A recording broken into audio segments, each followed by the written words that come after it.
আসসালামু আলাইকুম সুপ্রিয় শিক্ষার্থী বন্ধুরা, ষষ্ঠ শ্রেণীর সাধারণ বিজ্ঞান অ্যাসাইনমেন্টে আপনাদের সবাইকে জানাই স্বাগতম। তো দ্বিতীয় সপ্তাহের এই সাধারণ বিজ্ঞান অ্যাসাইনমেন্টে আমাদের প্রশ্নগুলো আমরা স্ক্রিনে দেখতে পাচ্ছি। প্রথম প্রশ্ন হচ্ছে বিজ্ঞান কি, ধারাবাহিকভাবে প্রশ্নগুলো দেওয়া আছে। এখন স্ক্রিনে আমরা বিজ্ঞান কি এর উত্তরটা আমরা এখানে শো করতেছি। বিজ্ঞান এক ধরনের জ্ঞান। বিজ্ঞান হলো প্রকৃতি ও প্রাকৃতিক ঘটনা সম্পর্কিত জ্ঞান, যা পর্যবেক্ষণ ও পরীক্ষা থেকে পাওয়া বা পরীক্ষা নিরীক্ষা দ্বারা সমর্থিত এবং বিজ্ঞানসম্মত দৃষ্টিভঙ্গি। বিজ্ঞানের জ্ঞান যেমন গুরুত্বপূর্ণ, জ্ঞান অর্জনের প্রক্রিয়া বা পদ্ধতি তেমন গুরুত্বপূর্ণ, আর সবচেয়ে বেশি গুরুত্বপূর্ণ হলো বিজ্ঞানসম্মত দৃষ্টিভঙ্গি। তো সেকেন্ড কোয়েশ্চনে আমরা চলে যাই। তো বেঁচে থাকার জন্য পানি দরকার কিনা তা পরীক্ষণটি যা যা করতে হবে: ছোট দুটি পাত্র, ফুল গাছের দুটি চারা, পানি ও শুকনো মাটি। পদ্ধতি: প্রথমে সমস্যা নির্ধারণ করতে হবে, জানা তথ্য সংগ্রহ, আনুমানিক অনুমতি, সিদ্ধান্ত গ্রহণ বা সম্ভাব্য ফলাফল। পরীক্ষণের পরিকল্পনা, মানে কীভাবে পরীক্ষণটি করতে হবে, আগে নিজে এটার পরিকল্পনা করতে হবে। তো পরিকল্পনাটি দেখি আমরা কীভাবে। এবার তোমরা পরীক্ষণের পরিকল্পনা করলে, মানে একটা পরিকল্পনা করবো যে কীভাবে পরীক্ষণটি করতে হবে। সেকেন্ড হচ্ছে পরীক্ষণ: ছোটো দুটি পাত্র, একই রকম পাত্র নাও, তারপর একটি টব, পাত্র দুটি তলা ছিদ্র করো, এবার শুকনা মাটি, তারপর দুটি চারা গাছ রোপণ। এরকমভাবে তোমরা পরীক্ষণ করবে। উপাত্ত বিশ্লেষণ ও সিদ্ধান্ত গ্রহণ: দুটি পাত্র একই ধরনের মাটি ছিল, চারা গাছ দুটি পাত্র সহ একই জায়গায় রাখা হয়েছিল, তাদের মধ্যে পার্থক্য ছিল কেবল পানি। একটিতে পানি দেওয়া হয়েছিল আর একটিকে পানি দেওয়া হয়নি। এই সিদ্ধান্ত থেকে আসা যায় যে সিদ্ধান্ত নেওয়া যায় যে পানি না দেওয়ায় একটি চারা গাছ মারা গিয়েছে, তাই পানি খুবই গুরুত্বপূর্ণ। এখন আমরা ফলাফল প্রকাশ করতে পারি। আর তৃতীয় প্রশ্ন ছিল একটু অঙ্ক, যে কি একটা অঙ্ক ছিল, ওইটার উত্তর হচ্ছে এইটা।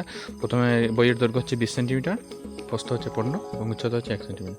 একটি বইয়ের আয়তন, আমরা জানি দৈর্ঘ্য প্রস্থ উচ্চতা থাকলে আমরা বইয়ের আয়তন বের করতে পারি। সুতরাং 50টি বইয়ের আয়তন হবে 300 × 50 ঘন সেন্টিমিটার বা 15,000 ঘন সেন্টিমিটার।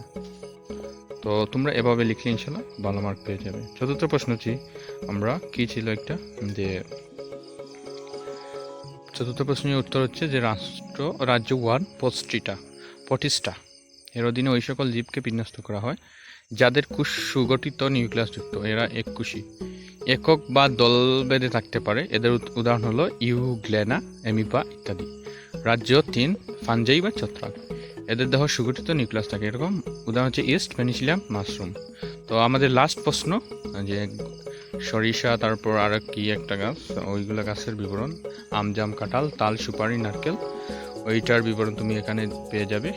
এগুলো হচ্ছে আবৃত বীজি উদ্ভিদ। আম, জাম, কাঁঠাল, তাল, নারিকেল, সুপারি, সরিষা সহ আমাদের চারপাশে অধিকাংশ সপুষ্পক উদ্ভিদ আবৃত বীজি উদ্ভিদ। এইটা বর্ণনা দিলে তোমাদের হয়ে যাবে। সেকেন্ড হচ্ছে আমাদের অপুষ্পক উদ্ভিদের মধ্যে কিছু সংখ্যক উদ্ভিদ ফুল ও ফল হয় না, এদেরকে আমরা জানি অপুষ্পক উদ্ভিদ বলে। এরা স্পোর বা রেণু সৃষ্টির মাধ্যমে প্রজনন সম্পন্ন করে, এদেরকে অপুষ্পক উদ্ভিদ বলে। এদের অনেকের দেহকে মূল, কাণ্ড ও পাতার বিভক্ত করা যায়। এরা সমাঙ্গদেহী উদ্ভিদ। স্পাইরোপাইটা এর উদাহরণ। আবার কিছু কিছু উদাহরণ দেওয়া আছে এখানে, তোমরা চিত্রগুলো সুন্দর করে দেখে ভালো করে তোমরা তা লিখে দেবে। ইনশাল্লাহ তোমরা চাইলে এরকম মানে লিখতে পারো বা নিজের মতো করে লিখতে পারো, এরকম লিখলেও মার্ক পেবে, অসুবিধা নেই। তো লাস্ট হচ্ছে সপুষ্পক উদ্ভিদ। আমরা যে সাইকাস বা পাইনাস ছিল ওইখানে ওইখানে উত্তর পেয়ে যাবে। সপুষ্পক মানে যাদের ফুল, ফল, বীজ আছে, এদেরকে সপুষ্পক উদ্ভিদ বলে, যেমন আম, কাঁঠাল, জবা ইত্যাদি। আর নগ্নবীজি উদ্ভিদের মধ্যে রয়েছে এসব উদ্ভিদের ফুলের ডিম্বাশয় না থাকায় ডিম্বকগুলো নগ্ন থাকে। এসব ডিম্বক পরিণত হয় বীজ উৎপন্ন করে, যেমন সাইকাস পাইনাস। তো সাইকাস পাইনাস আমাদের ছিল, ওইটার উত্তর আমরা এখানে লিখে দিলাম। তো যদি ভিডিওটা ভালো লেগে থাকে তাহলে লাইক, কমেন্ট করবে আর সাবস্ক্রাইব করে পাশে থাকবে। তো আজকের মতো এইখানেই। আসসালামু আলাইকুম।